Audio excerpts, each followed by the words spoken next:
whites feel that they are inferior because they cannot produce skin pigmentation, and because their status as, I say, a variant of albinism is genetic recessive to blacks, and they can be genetically annihilated by non-white people, that this is what causes that sense of inadequacy, that they have built a total behavioral system that is a compensation. White supremacy is a compensation for a sense of white genetic inadequacy. Dr. Frances Cress Welsing was a prominent psychiatrist, author, and activist known for her views on race, racism, and the psychology of white supremacy. Her work, particularly her book, The ISIS Papers, The Key to the Colors, presented a unique perspective on the dynamics between black and white people. Here are some key points regarding her views on white people. Watch and pay attention. Yes, Dr. Welsing, it's been about a year ago since you were dismissed from Howard University. And at the time, I recall you charged that your Crest theory, which in brief holds that whites are inferior to blacks because of the lack of melanin, was responsible for that dismissal. And I'm wondering whether you still believe that and what proof you have of that.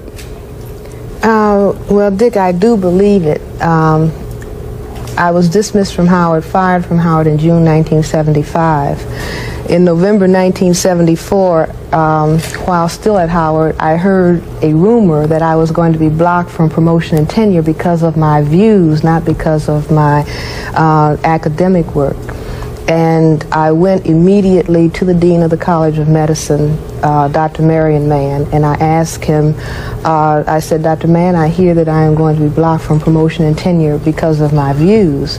And Dr. Mann responded, to be frank with you, Dr. Welsing, this paper that you wrote, and I said, the Cress Theory of Color-Confrontation, he said yes. He went on to say that it did not make sense for me to say that white people were envious of black people because white people lack skin pigmentation.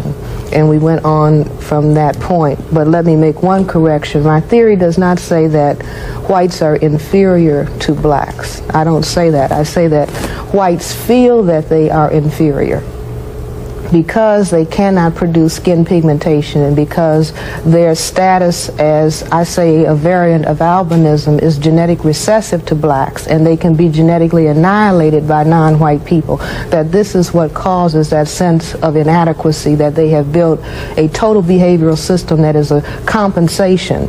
White supremacy is a compensation for a sense of white genetic inadequacy. I see. One other follow-up on that, and that is, what background in genetics do you have to enable you to document that theory? Well, I'm a medical doctor, and all medical doctors receive or take courses in genetics, and this is very, very basic genetics, and it not only is very basic genetics, this is common lay knowledge, and we hear it, the dominance, the genetic dominance of black over white is heard in the expression, one drop of black blood makes you black. In other words, if you were to relate to a white female, the product of that relationship would be an individual that is identifiable as what is called non-white. They would have something, I mean, the curliness of the hair, the darkness of the skin would make the child look more like you than like the mother. I see. Dr. Welsing, your theory to me seems to infer some innate behavior on the part of a human being because they are, quote, black or white. Would you agree or disagree that the terms black and white are not genetic definitions? And if they are not genetic definitions, then how could your theory be true? Well, wait a minute. When you say genetic definitions, I'm not quite sure what you say, but for the sake of time, the factors that determine whether we're going to have skin pigmentation or whether we lack skin pigmentation is based on genes. In other words, you have genes that determine the quantity of melanin pigment that is going to be produced in your skin, in your eyes, in your hair. If you have a gene, a mutation towards an inability to produce that pigment, that is also genetically determined. And that is at least within the context of the Western world, or the white supremacy culture. The dominant classification of people, not as determined by Frances Welsing, but as determined by white people themselves, is your classification. Either you are white or you are classified as non-white. This is on your birth certificate. This is on every paper of identification that you have. And this focus on skin color discoloration, I maintain, is based on the awareness on the people who are now in power that they are a minority. The white group represents a minority in the world population. And the color focus is something that is a psychological, I would say a psychological necessity based on a genetic reality. So I don't know if this gets to your question. Now, any other thing that one might say that results from the absence of pigment, I mean, that's another discussion. I don't know whether you want to go into that. Well, following that logic, then, would it not be accurate to say that there would be a difference psychologically in light-skinned blacks from dark-skinned blacks? Well, psychologically, yes, and I think that we are all aware of that. Under white supremacy, the conditioning has been the closer you are to white, the more acceptable you are. So that, for example, all of us learned as we were growing up in the black community, if you are black, stay back. If you are brown, stick around. If you are yellow, you're mellow. And if you're white, you're right. And the appreciation of an individual, even within the black group itself, was very often based on the relative absence of skin pigmentation. And even within families, children thought that they were ugly if they were darker. And families, parents have said that to children. Even now, people want to know when a baby is just born in the hospital, some of the first questions that are asked by the black parents about the child or the black family members, is it light skin and does it have straight hair? To know how much value we're going to put on this new baby, because within the framework of the culture in which we live, the closer you are to white, the more you're considered beautiful, and perhaps under some circumstances, the more opportunities you will have. Well, Dr. Welsing, if it is true that you were dismissed from Howard because of your views on that subject, what would you say then of the implications for academic freedom at Howard University? Well, I say that, first of all, Howard University is a black university in name only. In other words, those who fund an institution within the framework of a political system, those who fund an institution determine what is going to be done within the framework of that institution. And so although Howard University is referred to as a black university and the majority of the student body is black and the majority of the faculty is black, still it is possible, I say it is possible, that those people who control the purse strings can say, we do not like such and such an ideology or philosophy that is coming out of this center. If this continues to come out, then we will not give you funds for building and we will not give you funds to continue the functioning of your center. Now you make your choice. Well, are you saying that this happened in your case, or was it simply the case of one dean saying this to you? I mean, well, let's put it this way. I can only suspect that it happened if you ask me to prove it, because I will say that the same funding forces or sources, if they said, well, we like very much what Dr. Welsing is doing. First of all, no one has been able to disprove what she's saying. That we think this is very interesting. I mean, whether the theory is correct or incorrect, it's a valuable idea to discuss, or it is being discussed a lot. We're glad to have that debate going on in an academic institution. We think that that individual ought to stay there. Then that individual would be there. What about the Board of Trustees and the President of the University? What have they said about what happened to you? Well, the Board of Trustees and the President of the University concurred in the decision to dismiss me, despite the fact that the chairman of my department and the executive committee in my department recommended that I be promoted and given tenure. Also, the Committee on Appointments and Promotions within the College of Medicine also recommended that I be promoted and given tenure. So what do you do now then? What is your next step? Well, right now we have been involved in several grievance committee hearings, and I have a lawyer and the university has a lawyer, so I don't know what the outcome of it is going to be. But my charge is that I was removed from the university as a breach of my academic freedom because the discussion centered around the paper that I wrote, and that someone disagreed, namely the dean. I mean, he's the one who made the statement to me that he disagreed with the content of the theory. Although I told him I had many documents, I have many, many letters from white people in this area of the world and in foreign countries who have written to me and said, yes, I have always wished that I had more melanin. And I said that to the dean. I don't ask black people what white people think about themselves. I ask white people, or they will tell me what they think about themselves. And anybody who watches the phenomena of sun tanning, millions and millions and millions and millions of white people, the minute the sun is out, lying in the sun, taking the chance of getting skin cancer to get dark, cannot tell me that white people are satisfied with the way that they look. Dr. Welsing, you've charged, in a sense, that the climate of academic freedom at Howard University is threatened. The Washington Post has said in an editorial that the leadership of Howard University was wavering. Therefore, it was not stable, and Howard really didn't have a definite sense of mission.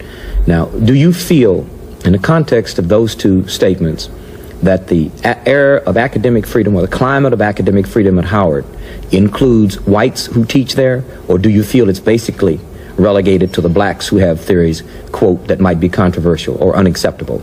Well, Tony, I don't want to get off into comparing whether it applies to whites or whether it applies to blacks, you know, whether whites can say what they want at Howard and whether blacks cannot. I will simply say, and I honestly do not fault the leadership at Howard University within a certain sense. In other words, we are an oppressed people in a power system that I maintain supports white domination. If you are going to work and function within that context, you have to go by the rules that have been set up. Now, this may not have anything to do with truth. It may not have anything to do with justice. It may not have anything to do with reality. But I say that the pressure is there on the leadership in so-called black institutions, we might even say as far as television programs are concerned.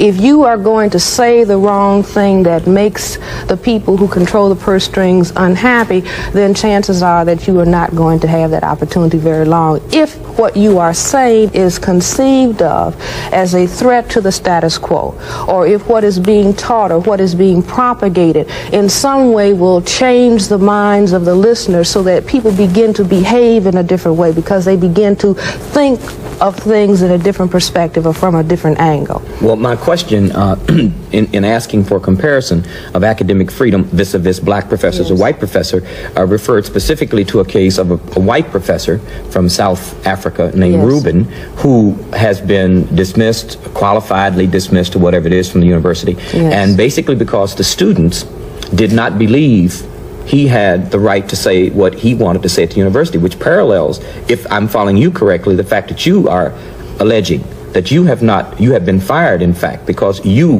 had the temerity to say, theoretically, what you said. Well, let me just go, I look at that particular case as the case of Dr. Rubin, who the students had charged that he was negligent in his duties towards the student body. Now, all these charges have been washed away, but this was essentially, as I understand it, what happened. They alleged that he had done a couple of things that some people had said were racist, and also that he had been negligent in his responsibilities.